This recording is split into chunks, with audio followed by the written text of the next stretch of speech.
Shalom saudara-saudara yang dikasih oleh Tuhan. Kita pasti familiar dengan kalimat seperti ini. Tidak kenal, maka tidak sayang. Tapi saya mau menambahkan, salah kenal, kita bisa salah memperlakukan. Saudara, jikalau kita tidak mengenal diri kita sendiri, saudara, kita pasti terjebak dengan apa yang kita pikirkan dan apa yang kita lakukan.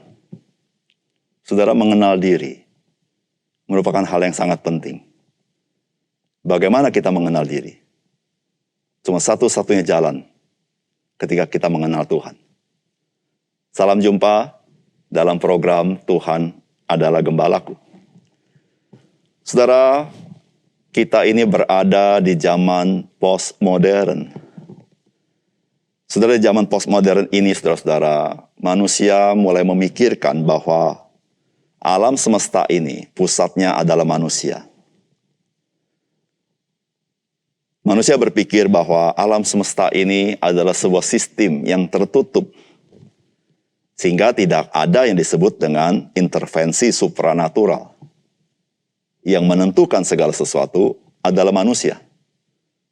Sehingga saudara, karena yang menentukan segala sesuatu adalah manusia, maka tidak ada kebenaran yang sifatnya absolut. Oleh karena itu ada pemikiran bahwa setiap manusia punya kebenarannya sendiri. Saudara-saudara, apa yang terjadi hari ini sudah dikatakan oleh firman Tuhan di dalam kitab Roma, bahwa manusia berdosa, dia menindas kebenaran, karena dia memuja ciptaan daripada memuja Sang Pencipta. Saudara, apakah ketika manusia hidup berpusat kepada dirinya sendiri, manusia bisa mengenal dirinya? Saudara, mari kita membaca firman Tuhan. Dari Lukas pasal 1 ayat 46 sampai 56. Lalu kata Maria, jiwaku memuliakan Tuhan dan hatiku bergembira karena Allah juru selamatku. Sebab ia telah memperhatikan kerendahan hambanya. Sesungguhnya mulai dari sekarang segala keturunan akan menyebut aku berbahagia. Karena yang Maha Kuasa telah melakukan perbuatan-perbuatan besar kepadaku dan namanya adalah kudus. Dan rahmatnya turun-temurun atas orang yang takut akan dia. Ia memperlihatkan kuasanya dengan perbuatan tangannya dan mencerai-beraikan orang-orang yang congkak hatinya. Ia menurunkan orang-orang yang berkuasa dari tahtanya dan meninggikan orang-orang yang rendah hati. Ia melimpahkan segala yang baik kepada orang yang lapar dan menyuruh orang yang kaya pergi dengan tangan hampa. Ia menolong Israel hambanya karena ia mengingat rahmatnya, seperti yang dijanjikannya kepada nenek moyang kita, kepada Abraham, dan keturunannya untuk selama-lamanya. Dan Maria tinggal kira-kira 3 bulan lamanya bersama dengan Elisabet, lalu pulang kembali ke rumahnya. Saudara yang dikasih oleh Tuhan, Injil Lukas mencatat beberapa nyanyian di dalamnya. Dan salah satu nyanyian adalah nyanyian dari Maria, yang merupakan respons dari kasih karunia Tuhan kepadanya, karena Tuhan akan memakai Maria menjadi ibu dari Mesias. Saudara, memang biasanya sebuah nyanyian itu merupakan ekspresi dari hati seseorang. Saudara, saya yakin nyanyian Maria juga merupakan ekspresi dari hatinya yang bergembira karena Tuhan mau memakai Maria. Saudara, apakah pesan firman Tuhan dari nyanyian Maria ini bagi kita? Yang pertama,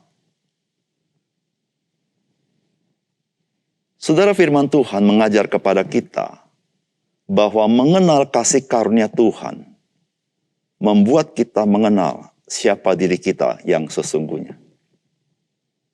Saudara, inilah firman Tuhan. Lalu kata Maria, jiwaku memuliakan Tuhan dan hatiku bergembira karena Allah juru selamatku. Sebab ia telah memperhatikan kerendahan hambanya.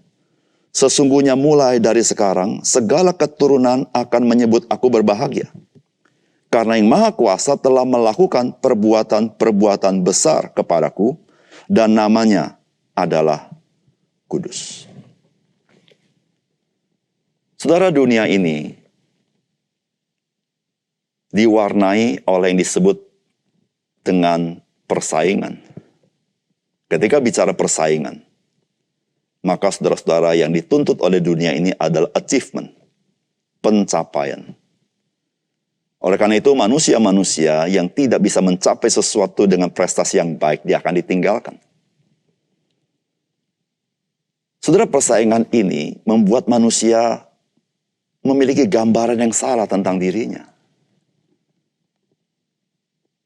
Sehingga dia merasa jauh lebih berharga daripada orang lain. Ketika dia lebih pintar dari orang lain, dia merasa lebih hebat daripada orang lain. Ketika dia lebih kaya daripada orang lain, dia merasa lebih hebat daripada orang lain. Ketika dia lebih kuat daripada orang lain, dia pun merasa lebih hebat daripada orang lain. Saudara yang kasih dalam Tuhan, Maria, dia mulai mengenal dirinya ketika dia melihat kasih karunia Tuhan kepadanya. Saudara-saudara yang kasih dalam Tuhan, kasih karunia Tuhan kepada kita menolong kita menempatkan diri sebagaimana seharusnya kita ada. Saudara, Maria, dia menjadi ibu daripada juru selamat.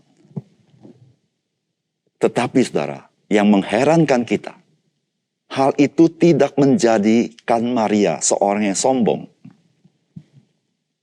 Tetapi dia berkata, sebab Tuhan telah memperhatikan kerendahan hambanya. Saudara, bukankah menjadi ibu Mesias, dia menjadi satu-satunya perempuan yang boleh melahirkan Mesias yang diharapkan oleh bangsa Israel. Tetapi mengapa dia tidak menjadi sombong?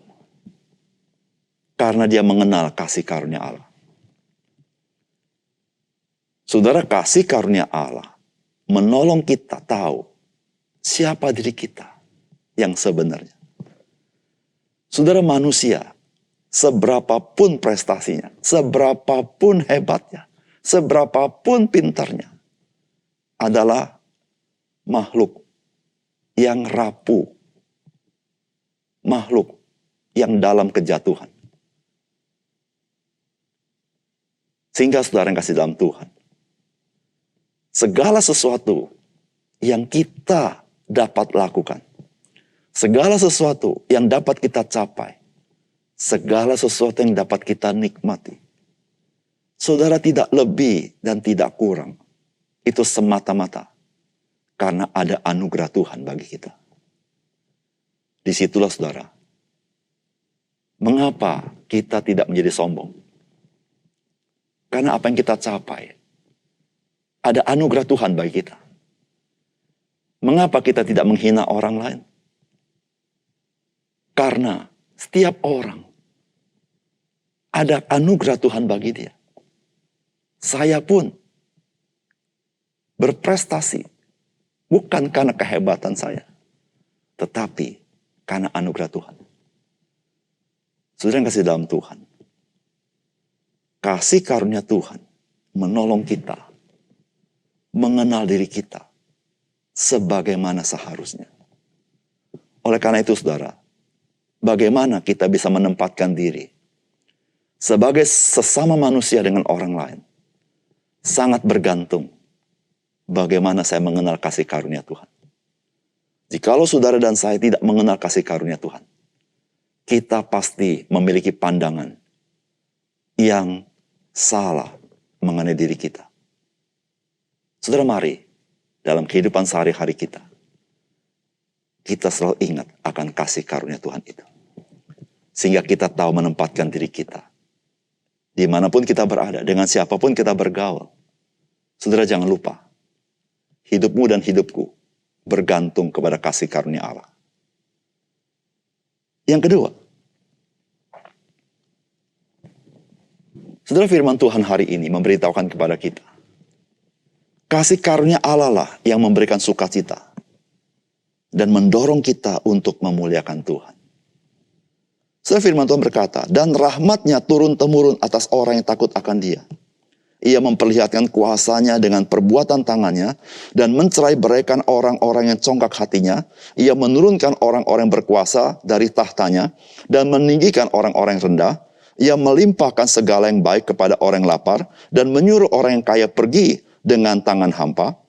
Ia menolong Israel hambanya karena ia mengingat rahmatnya seperti yang dijanjikannya kepada nenek moyang kita, kepada Abraham dan keturunannya untuk selama-lamanya. Saudara, salah satu hal yang menjadi ciri dalam kehidupan kita di dunia ini, yaitu kita cepat tawar hati dan kecewa. Karena melihat bagaimana manusia bertarung dalam dunia ini. Kita seringkali berpikir, terjadi ketidakadilan.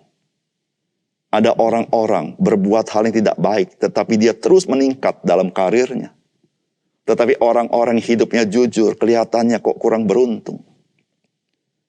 Saudara, hal-hal itu bisa membuat kita tidak ada sukacita. Hal-hal itu bisa membuat kita tawar hati untuk melakukan yang baik. Tapi saudara yang kasih dalam Tuhan, ketika saudara dan saya mengenal kasih karunia Tuhan, maka saudara bisa berkata seperti Maria. Tuhan berkata, kasih karuniaku cukup bagimu. Artinya apa, saudara? Artinya tidak ada peristiwa di dalam dunia ini yang di luar kontrol Tuhan. Tidak ada situasi dalam dunia ini di mana orang bisa berbuat segala sesuatu tanpa seizin Tuhan. Dan dalam segala sesuatu, Tuhan ada kasih karunia bagi orang-orang yang mencintai dia. Saudara, disitulah saudara. Karena kita mengenal kasih karunia Tuhan. Yang tidak bergantung kepada siapapun. Tidak bergantung kepada situasi apapun. Disitulah kita bisa memiliki sukacita di dalam melakukan tugas-tugas panggilan kita. Melakukan tanggung jawab kita. Dan kita terus didorong. Kita ingin memuliakan namanya. Oleh karena itu saudara, mari kita terus hidup dalam kasih karunia Tuhan. Supaya kita memiliki sukacita dan semangat untuk terus melayani Tuhan, memuliakan Tuhan dalam hidup kita. Meskipun kita melihat ada banyak hal yang mungkin tidak berkenan di mata kita atau di hati kita. Tetapi kita percaya, kasih karunia Tuhan tidak bergantung kepada manusia dan kepada situasi dan kondisi. Mari kita berdoa. Bapa surga, terima kasih untuk nyanyian Maria yang memberitahukan kepada kami bisa mengenal diri kami ketika kami mengenal kasih karunia Tuhan. Kami bisa punya sukacita dan terus mengalami semangat untuk kami melakukan perkara-perkara yang baik di mata Tuhan. Semata-mata karena kasih karunia Tuhan. Tuhan, ada banyak hal yang kami hadapi dalam hidup ini yang seringkali bisa membuat kami tawar hati. Tetapi ajar kami ya Tuhan selalu memandang kasih karunia Tuhan. Sehingga kami tahu ya Tuhan, tidak ada segala sesuatu yang di luar kontrol Tuhan. Terima kasih untuk firman-Mu. Dalam nama Tuhan Yesus kami berdoa. Amin.